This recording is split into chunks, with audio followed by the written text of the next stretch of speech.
ദൈവത്തിൻ്റെ അതിപരിശുദ്ധ നാമം വാഴ്ത്തപ്പെടുമാറാകട്ടെ.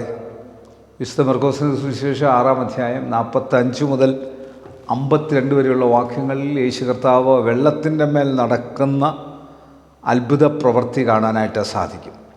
താൻ പുരുഷാരത്തെ പറഞ്ഞയക്കുന്നതിനിടയിൽ തൻ്റെ ശിഷ്യന്മാരെ ഉടനെ പടക് കയറി അക്കരയ്ക്ക് ബെത്സയ്ക്ക് നേരത്തെ മുന്നോട്ട് പോകാൻ നിർബന്ധിച്ചു.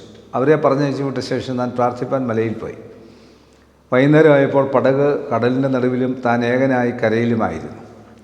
കാറ്റ് പ്രതികൂലമാകൊണ്ട് അവർ തണ്ടുവലിച്ച് വലയുന്നത് അവൻ കണ്ടു. ഏകദേശം രാത്രി 4-ാം യാമത്തിൽ കടലിന്മേൽ നടന്ന് അവരുടെ അടുക്കൽ ചെന്ന് അവരെ കടന്നു പോകുവാൻ ഭാവിച്ചു.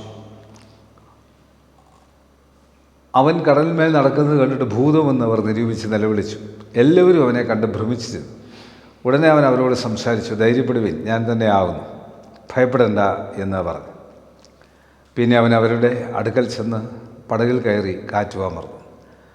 അവർ ഉള്ളിൽ അത്യന്തം ഭ്രമിച്ചാശ്ചര്യപ്പെട്ടു. അവരുടെ ഹൃദയം കടുത്തിരുന്നതുകൊണ്ട് അപ്പത്തിൻ്റെ സംഗതി അവർക്ക് ഗ്രഹിച്ചില്ല.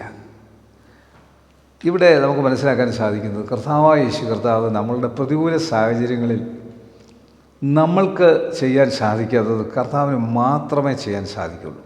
അവൻ ഇറങ്ങി വന്ന് നമ്മൾക്ക് വേണ്ടി പ്രവർത്തിക്കും. നമുക്ക് ആരും വേണമെന്നില്ല. ആ കാറ്റിനെ നിയന്ത്രിക്കാൻ കർത്താവിനല്ലാതെ ആർക്കും സാധിക്കുകയില്ല.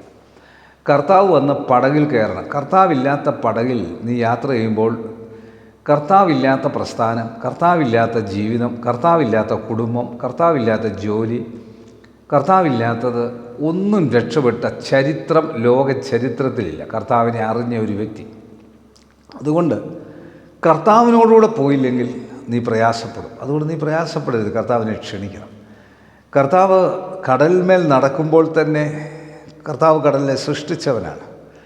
ആ കടലിലെ കാറ്റ് അമരാൻ തുടങ്ങി. ആ ബോട്ടിൽ കയറിയപ്പോൾ ശാന്തമായി. ഹൃദയ കാഠിന്യം കൊണ്ട് വിശ്വാസത്തിൽ മുന്നോട്ട് പോകാൻ സാധിക്കില്ല.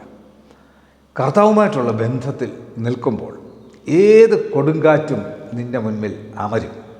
കണ്ണുകടയ്ക്കാൻ പ്രാർത്ഥിക്കാം. കർത്താവേ, ഈ വചനം കാണുന്ന കേൾക്കുന്ന എല്ലാവർക്കും കൊടുങ്കാറ്റിനെ അമർത്തി കാറ്റിന്മേലുള്ള വിജയം പ്രാപിക്കുവാൻ, കർത്താവിനെ സ്വീകരിക്കുവാൻ, കർത്താവിനെ ഉൾക്കൊള്ളുവാൻ ഈ വചനം കാണുന്ന കേൾക്കുന്ന എല്ലാവർക്കും കൃപ നൽകണം.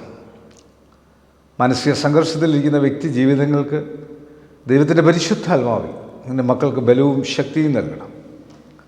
കർത്താവ് ജീവിതത്തിൻ്റെ പല പ്രതിസന്ധികളും പ്രതികൂലങ്ങളിലും ഇരിക്കുന്നവരുണ്ട്. അവർക്കൊക്കെ ഈ വചനം ശക്തി കൊടുക്കണം. പ്രാർത്ഥന ഇരിക്കാൻ സ്തോത്രം ചെയ്യുന്നു. യേശു മൂലം തന്നെ. ആമേൻ. God bless U.